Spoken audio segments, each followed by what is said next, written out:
Certains édifices nous étonnent quand on les observe.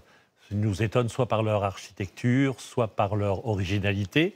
On pourrait parfois parler de curiosité. Nous partons dans le Nord et en Belgique avec Vincent Lameau et Thierry Chartier. À Sort-le-Château, petite ville à la frontière belge, il y a 3 incontournables.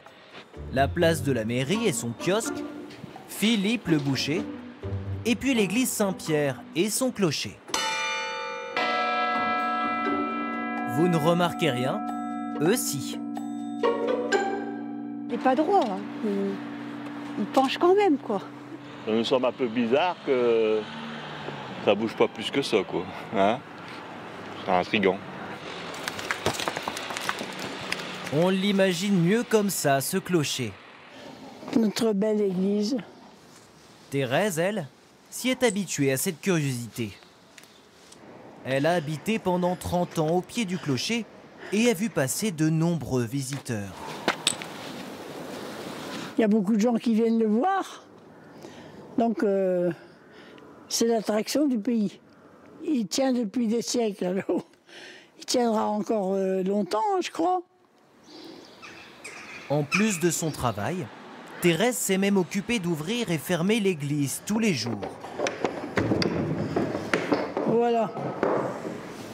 Et aux curieux qui l'interrogeaient sur la forme du clocher, elle leur racontait une légende bien connue ici, une histoire de mariage.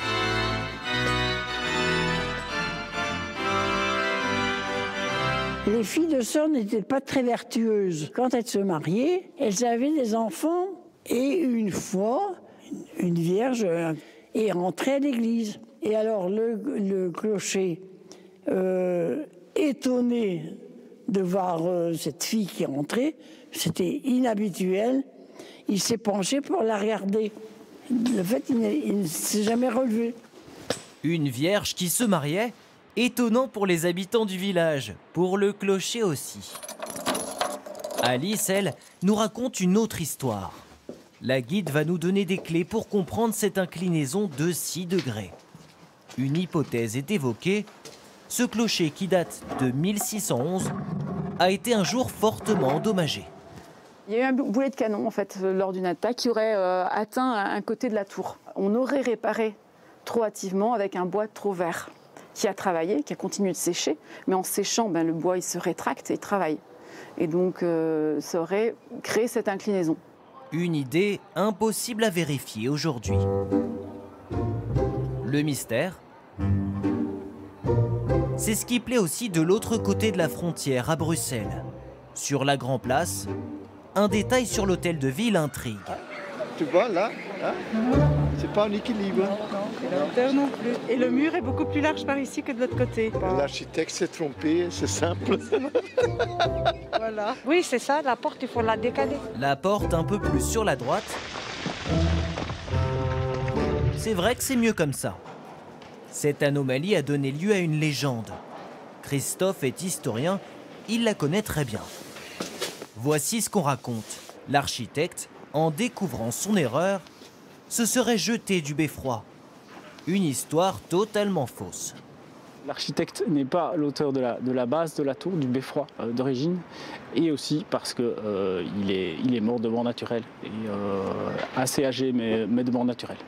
Cette légende a été inventée par un poète comique français du XVIIe siècle. La réalité est moins extravagante. À l'origine, l'aile droite de l'hôtel de ville n'existait pas. Le beffroi se trouvait à l'angle du bâtiment. L'architecte n'avait pas d'autre choix que de créer cette asymétrie, question de stabilité. Pour que la tour soit solide, on a contrebalancé le poids par un renforcement de la maçonnerie. Donc sur la partie droite que vous voyez là, c'est la partie qui est plus grande que la partie de gauche. L'aile droite a finalement été achevée 30 ans plus tard. La tour coincée au milieu a gardé cet aspect particulier. C'est d'ailleurs ce qui fait de l'hôtel de ville un monument quasi unique au monde. Peu de personnes connaissent la véritable histoire. Les légendes, elles, sont les plus populaires. Elles restent gravées dans les mémoires.